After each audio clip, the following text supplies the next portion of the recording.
"You're worthless trash, and my son deserves better than you," Harold declared, his voice carrying across the entire dining room like a slap. I sat frozen at the oak table, my fork halfway to my mouth as 23 family members turned to stare at me in stunned silence. The chandelier above cast harsh shadows across Harold's weathered face, making his contempt look even more severe. "You're absolutely right, sir," I replied quietly, setting down my fork with deliberate care. My voice didn't shake, though my heart was hammering against my ribs. I folded my napkin, placed it beside my untouched plate of roast chicken, and stood gracefully. "Excuse me?" The silence stretched like a taut wire as I collected my purse from the side table. Harold's wife, Margaret, looked mortified. My husband Alex's face had gone pale, and his sisters stared at their plates as if studying the porcelain pattern. Even the youngest cousin had stopped chattering, sensing the toxic atmosphere that had suddenly poisoned what should have been a celebration of Harold's 65th birthday. "Elena, wait," Alex called out. But I was already walking toward the front door of the imposing craftsman house that Harold had bought 15 years ago, the same house I had secretly helped finance through my investment company.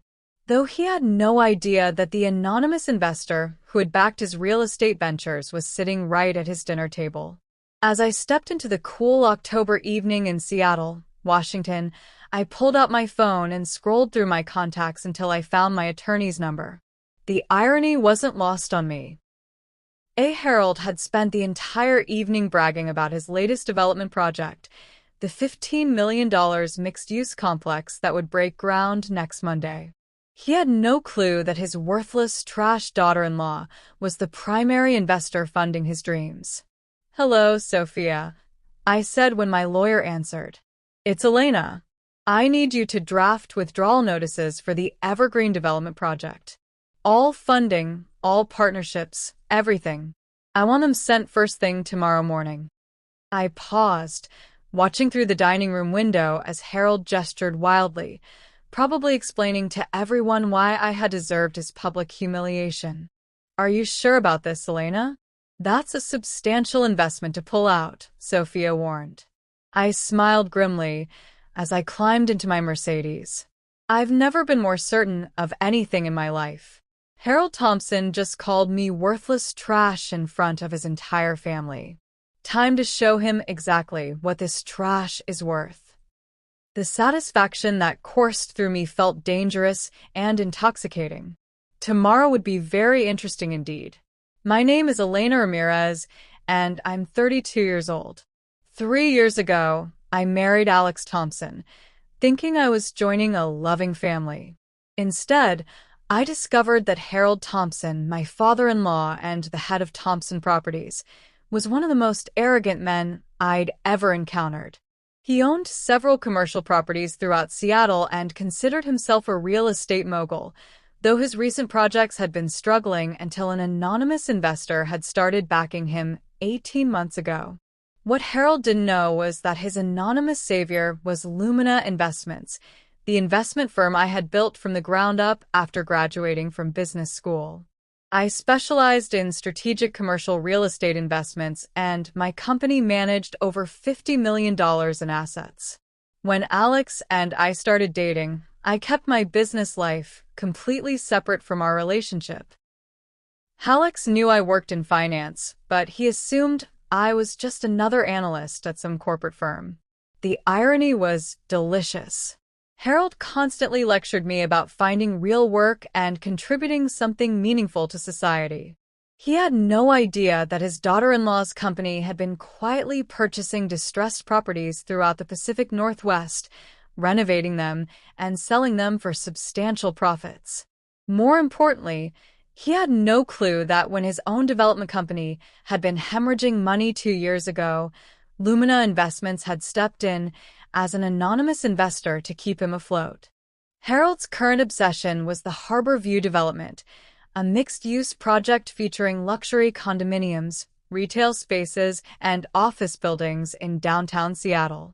The project required significant capital, complex permits, and partnerships with multiple contractors and city officials. For the past year, he had been bragging to anyone who would listen about how he had secured this mysterious investor who believed in his vision. That mysterious investor was me. Through my company, I had provided $2.3 million in funding, secured the necessary permits through my connections in city planning, and arranged partnerships with 3 major construction firms who regularly worked with Lumino Investments. Harold thought his charm and business acumen had attracted this investor. In reality, I had been quietly studying his projects, seeing their potential, and deciding that backing him would be profitable for my portfolio.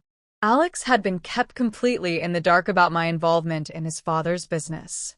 I knew that Harold would never accept help from his daughter-in-law, especially not from someone he considered beneath his family's social standing. So, I maintained the facade of being just another housewife while secretly managing millions of dollars in investments for my home office. The arrangement had worked perfectly until tonight. Harold's company was leveraged to the hilt on the Harbor View project. Without Lumina's backing, he wouldn't just lose this development. He'd face bankruptcy. All of his other properties were tied up as collateral for loans that assumed the Harbor View project would provide the revenue to pay them back. I thought about Harold's face last night, the way he had looked at me with such contempt when he called me worthless trash. The way the entire family had watched in uncomfortable silence as he humiliated me publicly. The way he had spent months bragging about his business acumen while secretly depending on my money to fund his dreams. At 9:30, I called Sophia. "Send the notices," I said simply. "All of them. Every single one. I want Harold Thompson to receive 3 messages simultaneously at exactly 10 a.m. First, his lawyer should get the investment withdrawal notice. Second, I want Alex to receive a text explaining that I'm the investor his father's been praising for months. Third, Harold gets a text from me that simply says, "Don't mess with trash." Elena, this will destroy his business completely. Are you certain about this? I looked out my office window at the city skyline, thinking about all the late nights I had spent analyzing Harold's projects, the careful research I had done to ensure my investments would benefit both his company and my portfolio, the respect I had never received, despite literally keeping his business solvent. Sophia, Harold Thompson spent last night explaining to his entire family why his son deserved better than me. I think it's time he learned exactly what he's losing. I paused, feeling the weight of the decision settle around me like armor. Send the messages at exactly 10 a.m. Let's see how valuable trash really is.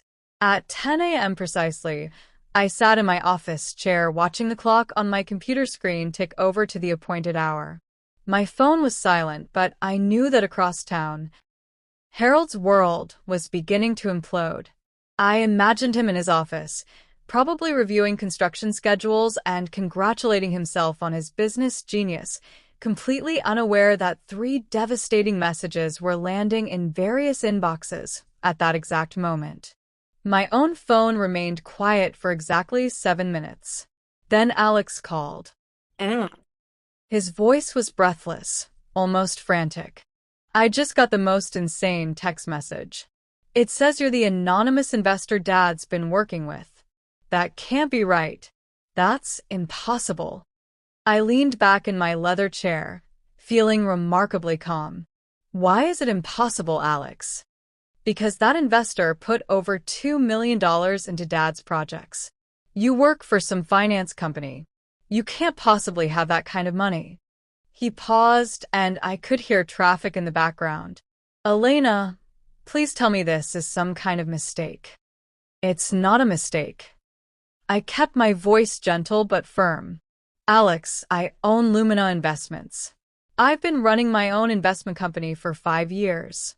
Your father's development projects have been part of my portfolio for the past 18 months. The silence stretched so long I thought the call had dropped.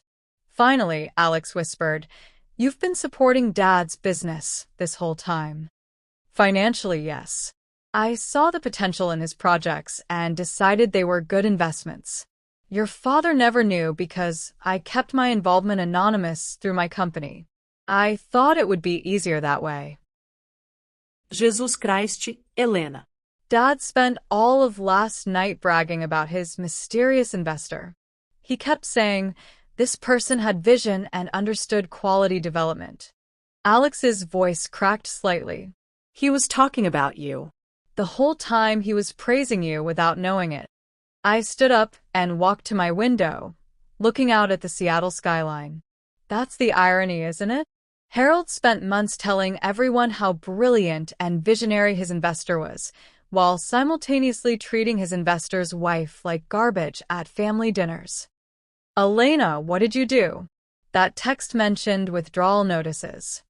My phone buzzed with another call. Harold's name appeared on the screen. Alex, your father is calling me. I think he's just figured out what happened. Don't answer it. Please, let's talk about this first. But I was already declining Harold's call and opening my laptop to check my email. Sure enough, there was a frantic message from Harold's lawyer, followed by 2 more from Harold himself, each more desperate than the last. Alex, your father is about to learn a very expensive lesson about respect. The Harborview project is dead. Without my funding, he can't make his loan payments. His other properties are going to be foreclosed on within 60 days. I paused, letting the weight of it sink in.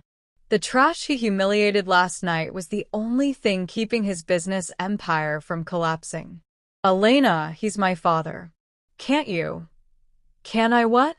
Continue to financially support a man who called me worthless trash in front of your entire family? Continue to let him take credit for success that was built on my money while he treats me like I'm beneath his notice? My voice grew harder. Alex, I love you, but I will not be insulted and degraded by someone who is literally living off my investments. My phone buzzed again. This time it was a text from Harold. We need to talk immediately. There's been a misunderstanding. I showed Alex the message during our video call. There's no misunderstanding, Alex. Your father showed me exactly what he thinks of me. Now I'm showing him exactly what I think of him. 20 minutes later, my office door burst open without a knock. Harold stood there, his face flushed and his normally perfect silver hair disheveled. Behind him, looking mortified, stood Alex. I tried to stop him, Alex said weakly. Harold stormed to my desk, his eyes wild with panic and rage. This is impossible. You can't be Lumina Investments. That's a major investment firm. I gestured to the chair across from my desk. Please sit down, Harold, or would you prefer I call you Mr. Thompson, since we're apparently conducting business now? He remained standing, his hands gripping the back of the chair until his knuckles turned white. Elena, there has to be some explanation. You're a housewife. You don't have millions of dollars. I opened my laptop and turned it toward him, showing the Lumina Investments website with my photo and biography prominently displayed. Harold, meet Elena Ramirez, Chief Executive Officer and founder of Lumina Investments. I've been managing investment portfolios worth over $50 million since I graduated from Wharton Business School with my MBA in corporate finance. His face went through several different shades of pale as he stared at the screen. This can't be real. Oh, it's very real. Would you like to see the investment records? I can show you exactly where your company would be without my funding. I'm meeting with 3 new development companies next week. Seattle's commercial real estate market is booming, and there are plenty of developers who understand the value of treating their investors with respect. Harold's phone was ringing again as I left his office, Alex close behind me. 2 weeks later, I sat in my favorite coffee shop downtown reading the Seattle Business Journal's front page article about Thompson Properties' spectacular collapse. The headline read, Local developer files for bankruptcy after mystery investor withdraws support. The article detailed how Harold's company had gone from Seattle's rising star to complete financial ruin in just 14 days. Alex slid into the seat across from me, looking exhausted but relieved. The bankruptcy filing is official. Dad lost everything. The office building, the rental properties, even the house. How is he handling it? Badly. He keeps insisting this is all some kind of misunderstanding that you'll come back once you've made your point. Alex shook his head. He still doesn't really understand what happened. Yesterday, he asked me if I could convince you to have coffee with him, so he could explain why the family needs you to reconsider. I nearly choked on my latte. He wants to explain why the family needs me after calling me worthless trash. Elena, I think in his mind, you were never really the investor. You were just Alex's wife who happened to own the company that was investing. He can't wrap his head around the fact that you personally made all those business decisions. I looked out the window at the construction site where the Harborview project should have been breaking ground. Instead, it was just an empty lot with a development postponed sign. 3 other development companies had already contacted me about potential partnerships for similar projects. Harold's failure had become my opportunity. Alex, your father called me worthless trash in front of 23 family members. Then when his business started collapsing, he expected me to put my personal feelings aside and continue funding his dreams because the family needed me to do it. Does that sound like someone who respects me as a person or someone who just wants access to my money? Alex was quiet for a long moment. The family is starting to understand what really happened. Margaret called yesterday to apologize. She said she had no idea you were the investor Dad was always praising. I smiled grimly. Harold's going to have plenty of time to think about respect now. The social fallout for Harold proved even more devastating than the financial collapse. Word spread quickly through Seattle's business community that Harold Thompson had publicly insulted and humiliated his primary investor without knowing her identity. The story became a cautionary tale at industry networking events, a perfect example of why treating everyone with respect was not just morally right, but also good business sense. Several potential partners who had been considering future deals with Harold quietly withdrew their interest. Nobody wanted to work with someone who had demonstrated such spectacular judgment failures. The fact that he had called his own daughter-in-law worthless trash while she was secretly funding his entire operation made him appear both cruel and incompetent. Harold's attempts to rebuild were hampered by his reputation. Every meeting began with uncomfortable questions about the Lumina investment situation. Potential investors wanted to know how he had failed to recognize his primary financial backer and whether he could be trusted to maintain professional relationships going forward. 6 months after that disastrous family dinner, Alex and I attended his cousin's wedding, one of the few family events where Harold wasn't present. Margaret Thompson approached me during the reception looking genuinely remorseful. Elena, I wanted you to know how sorry I am about that night. Harold was completely wrong, and the family knows it now. We also know that you were incredibly generous to support his business for so long. I accepted her apology graciously, but the damage to family relationships was permanent. Harold had revealed his true character that night, and his subsequent attempts to win me back were motivated by financial desperation rather than genuine respect. The trash he had dismissed so cruelly had proven to be worth more than his entire business empire. That lesson would follow him for the rest of his career. Harold Thompson's life never recovered from the cascade of failures that followed his decision to publicly humiliate me. The bankruptcy destroyed not only his business, but his standing in Seattle's development community, where he became known as the man who called his anonymous investor worthless trash and lost everything as a result. His marriage to Margaret crumbled under the financial stress and social embarrassment, and his relationships with his children were permanently damaged when they learned he had been surviving on money from the daughter-in-law he had so cruelly attacked.